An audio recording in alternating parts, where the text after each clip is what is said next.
ख्रिस्तामध्ये माझ्या प्रिय भाविकांनो, कालच आपण ऐकलेलं होतं प्रभू येशू ख्रिस्त आपलं गाव म्हणजे नाझरेत गावी येथे येत आहे आणि तेथे त्याचा स्वीकार केला जात नाही, त्याच्यावरती टीका केली जाते.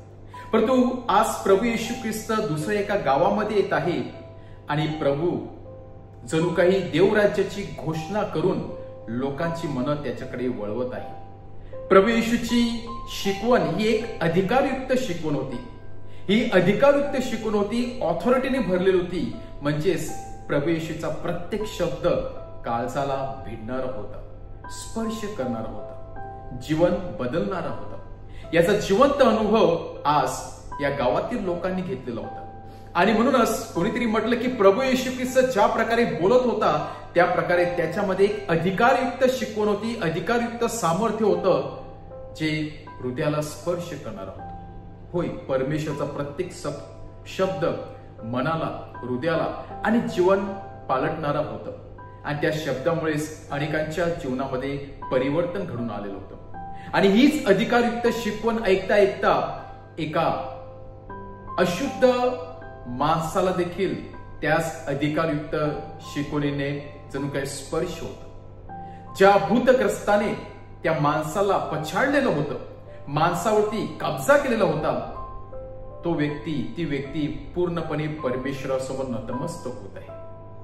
त्या सामर्थ्यासमोर जणू काही अंधार कमी पडत आहे. आणि ती शक्ती प्रभू येशू सांगत आहे, तू नक्की काय करण्यासाठी आलेला आहे? मला ठार मारण्यासाठी आलेला आहे का?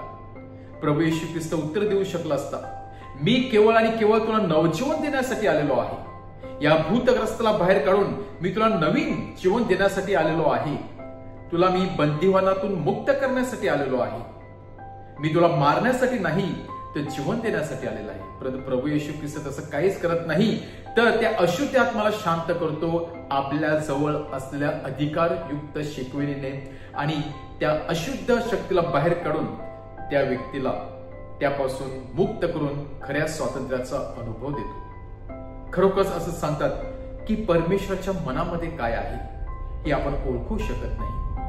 कारण परमेश्वर नक्कीच कुठल्या प्रकारे कार्य करतो हे देखील आपल्या कल्पनेपलीकडे आहे. आज त्या व्यक्तीला शांत ठेवून प्रभू येशू ख्रिस्त त्या भूतग्रस्ताला, शक्तीला धमकावतो, त्याला तिथून बाहेर काढतो आणि त्या व्यक्तीला नवन जीवन देतो.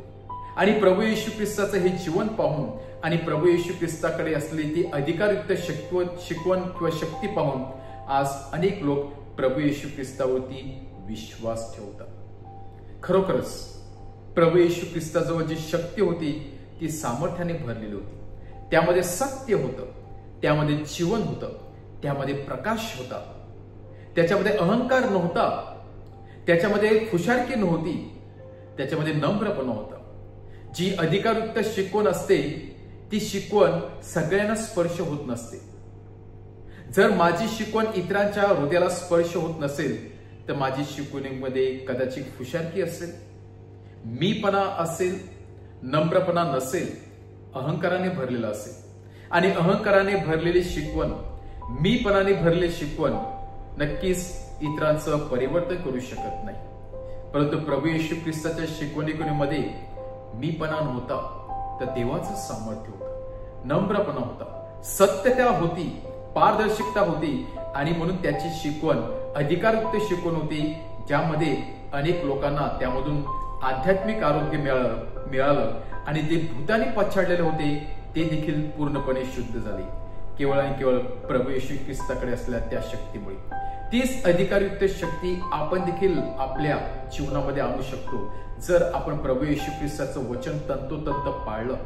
प्रभू येशू ख्रिस्ताच्या शिकवणुकीने आपण पूर्णपणे प्रेरित होऊन ती शिकवण पुढे नेण्याचा प्रयत्न केला तर नक्कीच प्रभू येशू ख्रिस्त आपल्या मुखाद्वारे इतरांना नक्कीच स्पर्श करू शकतो आणि त्याच्या जीवनाचा कायापालट करू शकतो. आज अधिकारयुक्त असणाऱ्या शिकवणी असणाऱ्या त्या परमेश्वराकडे आपण येऊया, त्याच्याकडून शिकूया, त्याच्याकडून प्रेरणा घेऊया, त्याच्याकडून अनुभव घेऊया.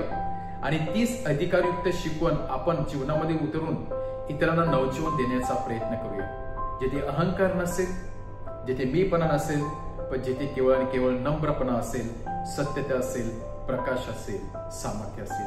आमेन.